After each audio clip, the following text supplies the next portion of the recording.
Hello साथीहरु, स्वागत छ मेरो आजको नयाँ भिडियोमा।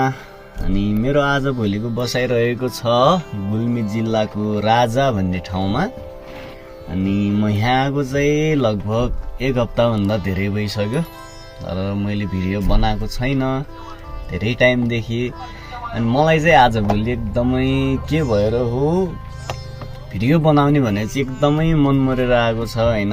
त्यही पनि चटक्कै छोड्न पनि सक्दिन र बनाउन मन पनि त्यति लाग्दैन। अनि आज चाहिँ बनाउँदै छु, यहाँ गुल्मी जिल्लाको राजा भन्ने ठाउँ देखाउँदै छु।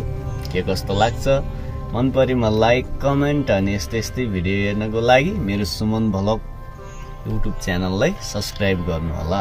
अहिले छु म यतै गाडीमा, अनि हाम्रो सुताइ चाहिँ यतै गाडीतिरै हुन्छ। र आज हाम्रो काम पनि छैन, काम त्यति चल्दैन, एक दिन बस्ने एक दिन काम गर्ने भइरहेको छ।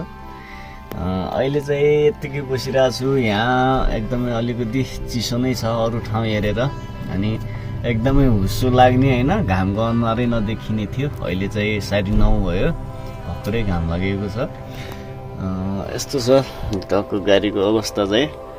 अर्को गाडी पनि छ महेन्द्र अर्जुन, अर्जुन होइन है, यो त महेन्द्र गाडी। यो चाहिँ एकदम हाम्रो कम्पनीको अलि नयाँ गाडीमा पर्छ।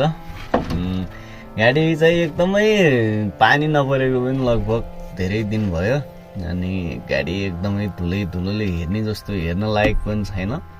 ल यस्तो छ हाम्रो चाहिँ गाडीको अवस्था, एकदमै धुलो भएर हैन।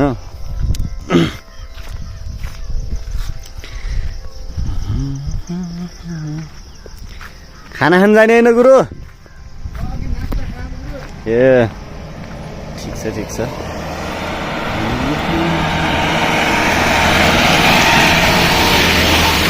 ल हाम्रो चाहिँ यस्तै हो, बाटोको काम हुँदैछ जहाँ गए पनि हाम्रो लगभग बाटोकै काम हुन्छ। अनि आज चाहिँ काम नभएर बसिरहेको छौँ होइन।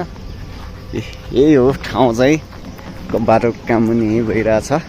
गुल्मीको राजा भन्ने ठाउँ, बजार यही हो।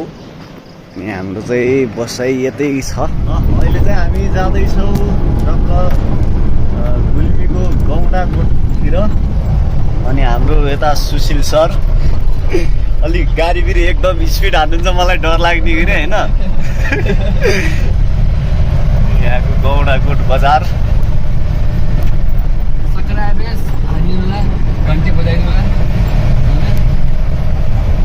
अब त यहाँ बर्खा लागेपछि यस्तै हो क्या होइन, घामको अनुहार नदेखिने।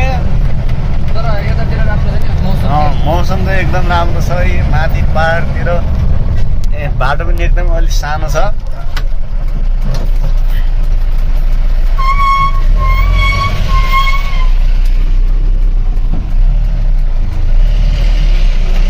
तर यस्तै यहाँ माथि कता मन्दिर कि के पनि रहेछ क्या रहने माथि डाँडामा छ कि मन्दिर।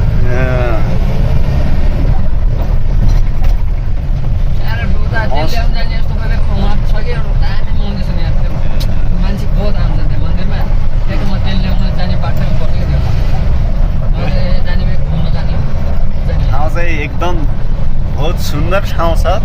माथि पहाडतिर एकदम बादल भन्छ नि खुसु लागेर।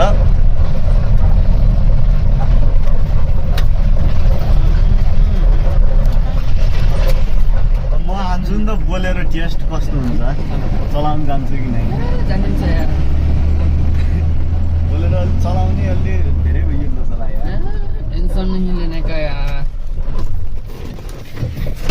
म फेरि टिप्परै सम्झेर फेरि ढोका बाहिर सिसा खोलेर मात्रै खोल्न लाग्छु कि फेरि। ल बोलेर टेस्ट टक्क लगाएर कस्तो हुन्छ अनुभव।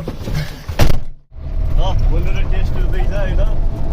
चलाउन चाहिँ अलि अप्ठ्यारो लाग्दो रहेछ, त्यही पनि भइरहेछ बिस्तारै।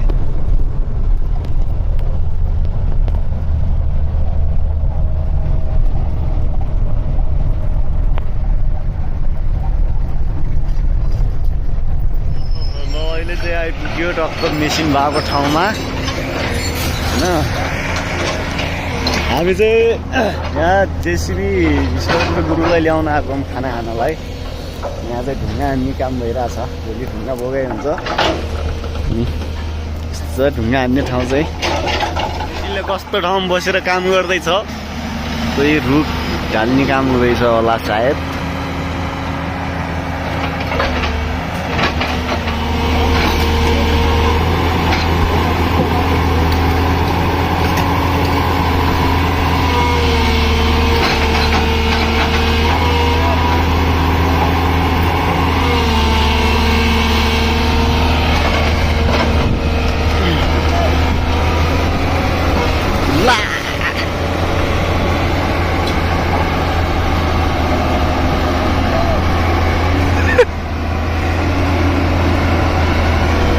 खतरासँग आयो त रुख त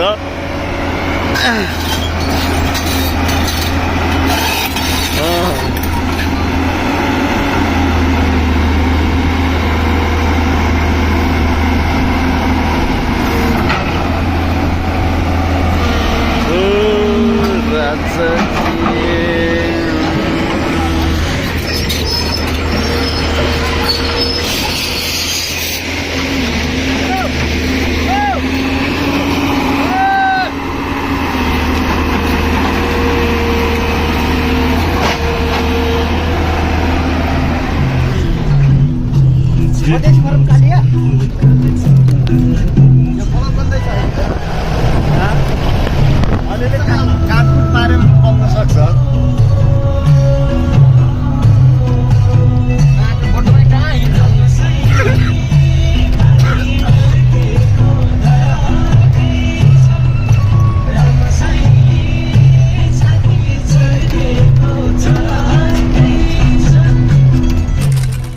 काम नभएको दिन यताउता पनि घुमेर आइयो होइन अनि हामी चाहिँ अहिले खानासाना खाएर बसिरहेको छौँ यहाँबाट अहिले चाहिँ मौसम अलिक क्लियर छ धेरै ठाउँहरू देख्न सकिन्छ होइन म चाहिँ अहिले घरको छतमा छु यहाँ देख्न सकिने सुन्दर ठाउँहरू चाहिँ यही हो